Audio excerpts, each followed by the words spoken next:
we were in an environment with rates rising where growth was underperforming for the first time in, a decade.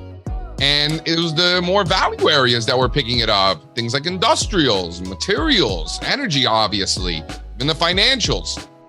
And they were showing a lot of relative strength, particularly to those growth areas that were getting slaughtered, like biotechnology and, all the internet and software names and all that stuff.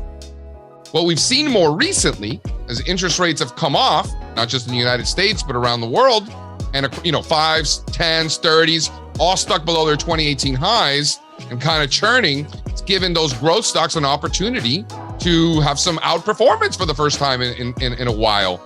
So the question that I ask myself as an investor, where do I want to go fishing?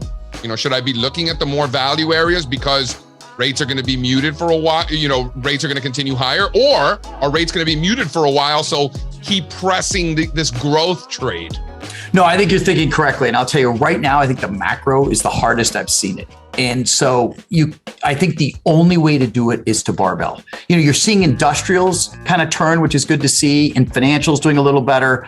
And so that's nice to see, but it's just so hard for me to imagine after the kind of the bubble behavior at the end of last year in PE and venture and financings and everything, that 6 months down and it's just off to the races again. So, and I do think this, you're right. If we do slow this shift to secular growth, back to secular growth makes sense. I am not smart enough to figure out, I don't think any of us can figure out what the Fed's going to do. It was the worst Fed decisions I've seen in my 35-year career over the last year, putting kerosene on a fire.